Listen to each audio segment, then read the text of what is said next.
Spongebob Shoot to Square was released in North America in 2009 and the game was developed by Happiness Studios and published by THQ. The game celebrated the 10-year anniversary of our favorite sponge by introducing past SpongeBob references and Easter eggs like the golden spatula, the patty gadget machine, and my favorite, the hash-slinging slider shadow with a spatula. Ooh. There are 4 versions of the game: SpongeBob Shoot to Square for Nintendo Wii, Xbox 360, Nintendo DS, and the PSP. Although all 4 games make up SpongeBob Shoot to Square, for this video I'll be focusing on the Wii and 360 versions. These 2 versions are very similar to each other with minor differences which I will explain when appropriate. As a tip, the 360 version is a lot faster mainly due to load time in between each level. Speedrunners have been constantly running Shoot to Square viciously trying to get the fastest time possible by any means necessary. Some of those ways include exploits, which are movements or effects that were likely not intended originally by the developers. It requires a lot of time and trial and error to find speedrun strategies not originally intended. One of the most important exploits in the game involves grabbing out-of-bounds happiness objects. Join us as we explore not only how out-of-bounds happiness objects changed Shoot to Square as a speed game, but how it made SpongeBob Shoot to Square one of the quickest, complicated speed games in the SpongeBob series. Let's go. Happiness objects, also known as memory items, are collected by SpongeBob to help him remember where he lost the quiet patty secret formula by making him happy. In casual gameplay, happiness objects are collected at the end of each level after completing a task like destroy all robots in the area or hitting a target. Once the task is completed, a chest will fall revealing happiness object. Once collected, SpongeBob will do a rainbow animation with a skippable cutscene to follow before bringing you to the level stat screen. The object will also appear in SpongeBob's pineapple. In other words, collecting a happiness object is how you complete a level in this game and let you move on to the next level. Now, say after completing the level you want to replay again, because why not? There are extra collectibles to collect after all. Well, if you manage to make it to the end of the level again, you'll notice a blue portal will appear instead of a chest containing a happiness object. The blue portal functions the same way as collecting the happiness object with one key difference which I'll explain later.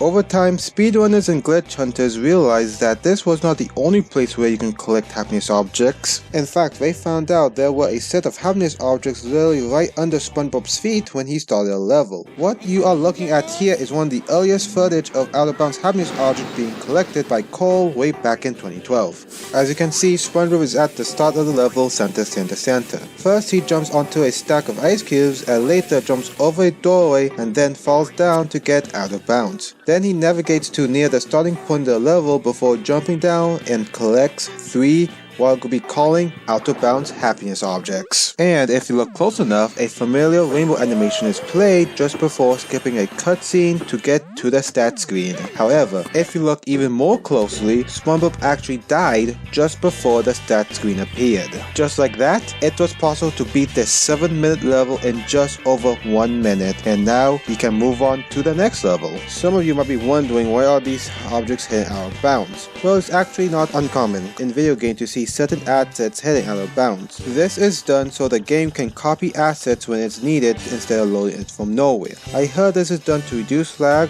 and to save memory. Also, these assets are normally out of bounds and never intended to be seen or collected. Now let's go more in depth and learn about out of bounds happiness objects because there's more to this than what meets the eye. Let's use the out of bounds happiness objects in Santa to explain. To start, there are end level out of bounds happiness objects located in nearly every single level in the game, including in the first level jellyfishing with Patrick and the second level meeting Sunny Cheeks. Secondly, out of bounds happiness objects are always with exception located under the starting point of where SpongeBob starts each level. If you're extremely observant, you may have noticed Cole navigate under where SpongeBob started to collect the happiness objects. In this level, there are actually 3 out-of-bounds happiness objects instead of just 1. For unknown reasons, some levels like Kelp Forest only have 1, but others like Santa there are 3. So why are there 3 happiness objects? Are there 3 different ways to beat the level normally? Well, no. Let me explain. In Santa, you can see 3 happiness objects that can top each other. The top 2 happiness objects are actually just extra collectibles which are not required to beat the game. You can collect these normally by beating the level's challenge snails or tiki challenges. However, instead of beating those 2 challenge snails, you can instead collect them here. Once you touch them, They're yours to keep, no trickeries or coconuts, and they will appear in the pineapple. The bottom one, the toy clarinet in this case, is what I'm going to be calling the level ending happiness object, and this is the object you would get if you beat the level normally. If you manage to collect this object out of bounds, you can skip this level as if you collected it normally. But what is even more epic is that you can even unlock future levels with this trick. By grabbing the same level ending happiness objects 2 more times, you can progress the level counter and unlock future levels without ever stepping foot in those levels, and you can keep going and going until you reach the final boss. In some levels, there are only one out of bounds happiness object. As a spoiler alert, those are always level ending happiness objects. I have no idea where the other 2 objects are located. Unlike the other 2, grabbing the level ending out of bounds happening object comes with a few quirks. To actually complete the level this way, you need to get to the stat screen as fast as possible or the trick will fail. To successfully grab the end level happiness object out of bounds in any level, first you must touch it, and then Spongebob begins to fall. Spongebob will continue to fall even during the label cutscene. However, he stops during the text box. After the text box, Spongebob will eventually reach the death barrier where he is able to get to the stat screen just before he voids out. If you perform this successfully, you can skip this level and even future ones. If Spongebob dies and voids out before getting to the stat screen, he will be placed back into the level, but the out of bounds happiness object is still there but invisible. If this happens, the trick failed. The same rules applies to all level ending happiness objects in the game. In fact, this is the reason why we cannot collect the out of bounds happiness object in Kelp Forest, because the death barrier is way too high up, so the game will just lock up instead. It is also for this reason why we were not able to collect the level ending happiness object in Jellyfish Fields. There was a way to collect it, but the death barrier was tapped too high, so instead you will void out and lose a life and lock up the game. Now, let us talk about all the advantages for collecting the end level happiness objects out of bounds. First, the level ending out of bounds happiness objects are located in every level in the game except for Roboplankton, since there are no happiness objects in that level. Secondly, you can skip most of the levels and even future levels if you don't get killed by the death barrier too early, like explained earlier. Remember, you only have to collect it once to skip the same level, but multiple times to skip future ones. Thirdly, you unlock the level's teleportation boxes, which are boxes used to teleport you further into the level, and you get this effect as soon as you touch it. So, there is no need to worry about getting to the stat screen. So exotic, would it be faster to collect the out of bounds happiness objects? Anyway, even if you did void out, then because you can use a teleportation box which is much faster than play for the entire level. Well, no, because if you make it to the end of the level, it may surprise you that instead of a happiness object spawning, you will instead see a blue warp spawn instead. The key difference is that the blue warp does not count towards the level progression. So if you do that, you will lock up your game, and the only fix is to grab the out of bounds happiness objects correctly, if possible, or to delete your save file in order to proceed on with the game. Finally, you get to unlock all challenge nodes just by touching it, so once again, it doesn't matter if you get to the stat screen or not. So now you can probably see why out of bounds happiness objects are so revolutionary to this game, but the conditions must be just right in order to collect them correctly, and there are even many that are not possible to reach without using a cheating device.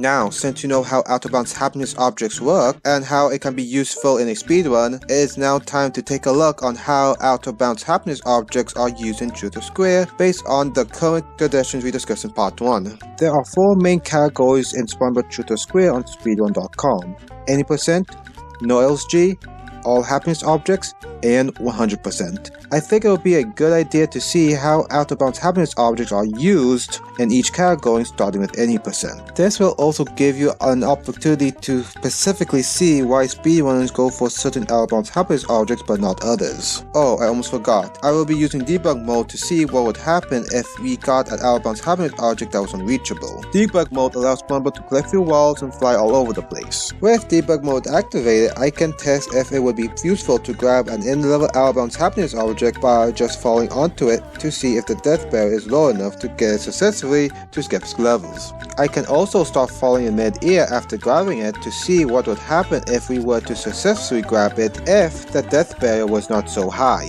Let's get started with any percent.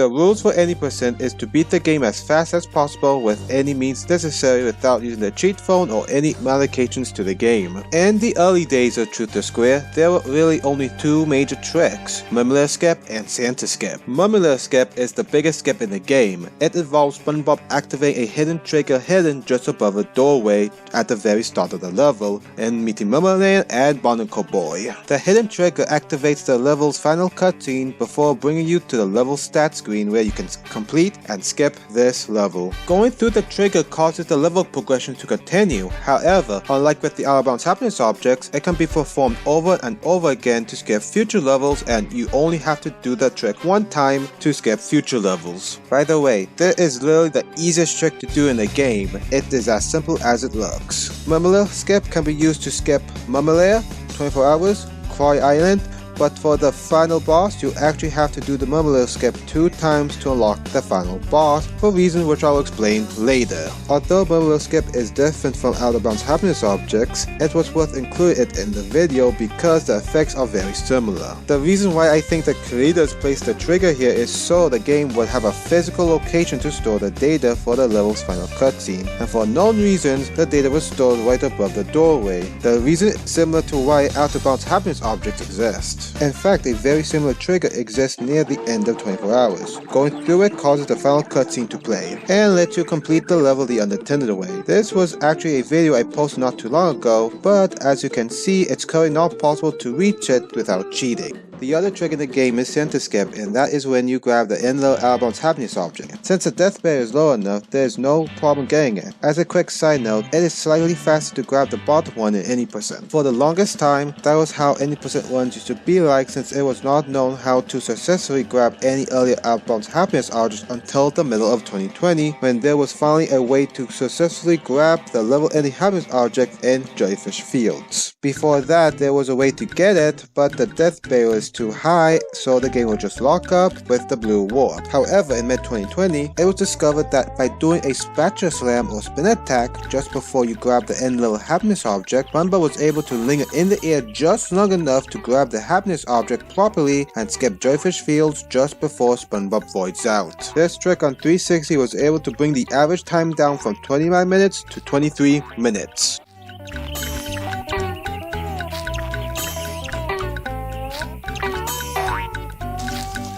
Boy, when you stop and think about it, the ocean sure is wet.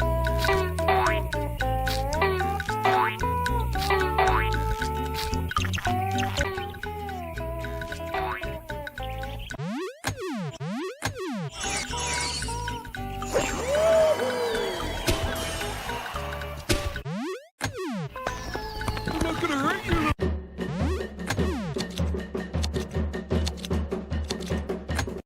Next up is Kelp Forest. But did you say earlier that you can get the out-of-bounds happiness object in Jellyfish Fields twice to skip Kelp Forest? Yes, I did, but for some reason to skip Kelp Forest, you will have to grab the happiness object 4 times, so it's actually slower to do that instead of just doing Kelp Forest. The reason why I think the game does this is because on the DS and PSP versions of the game, there is a level called Squidward Talent Show or Downtown Bikini Bottom, which was removed on the 360 and Wii versions, so I think the game is secretly including that level when you collect the out-of-bounds happiness objects like that. Something similar happens after you complete Koi Island as well, since on DS version or in PSP version, after you complete this level, you will do the ambush at the Krusty Krab level. This is also the reason why I think you have to do Mummilair Skip twice to get to the final boss. Here is a visual showing how many times you have to grab an end-level out-of-bounds happiness object in order to skip future levels. For example, in order to skip Kelp Forest, you must grab the out-of-bounds happiness object 2 times in Jellyfish Fields in order to skip that level. So instead, can we grab the out-of-bounds happiness object in Kelp Forest? We have a way of reaching it by doing this hammer clip, but no, the death barrier is much too high. I mean, look at this. You die as soon as you make contact with it, so that will just lock up your game. In any percent, you will play through Kelp Forest normally, or at least as normal as the game gets. Just for fun, let's see what will happen if the death barrier was lower. I'm going to go into debug mode and fall into it and start falling before I touch the death barrier.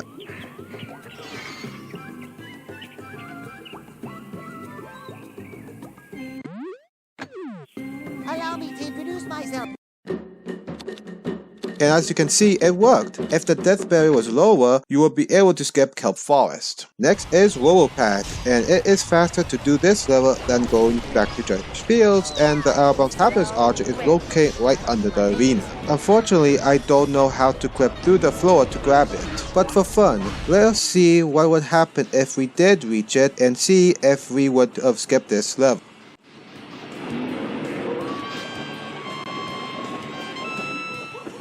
The answer is no, because the death barrier is too high. So in a speedrun, you would have to do this level normally. Now let's see what would happen if we stopped falling in mid-air after collecting it.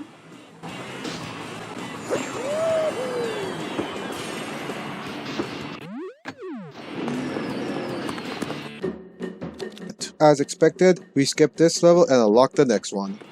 Up next is Frycook. In Frycook, we replay Jellyfish Fields twice and grab the Outbound Happiness Objects twice to skip Frycook and move on to Center. Now, you may have seen a recent video of a theory I had on grabbing the Happiness Object in Frycook. To reach it, I had to do something called a hammer clip. To explain quickly, a hammer clip is a trick that lets you clip through walls and sometimes floors. This is also what I did in Kelp Forest. In this specific case, the hammer clip only seems to work on 360. After doing the clip, there are 3 Happiness Objects just below the grass plane, but the problem is that they are too far to reach even with the buff cheat enabled. If we were able to grab at minimum the bottom Happiness Object, it would save another 2 minutes and we would not have to play Jellyfish Fields twice. This could be the trick that makes being true to square in less than 20 minutes possible. The death barrier is also low enough as proven here with debug mode.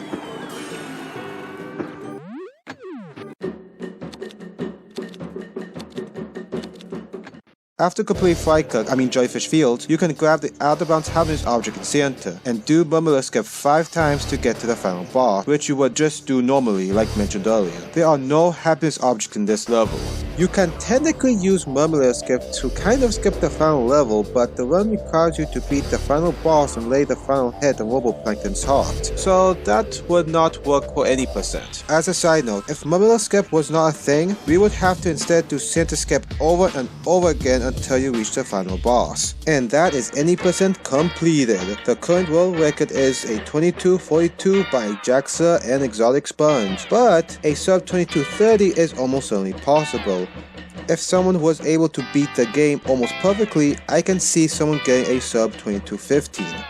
And I think the task time to test a speedrun would be below a 22:10. I think sub 20 could even be possible if Frycook theory gets solved. It is just so impressive to see how it is possible to beat this game in 22 minutes without using the cheat code. That concludes any percent. This video got a lot longer than I thought, so I'm going to be going over no LSG, all happiness objects, and 100% in part 2.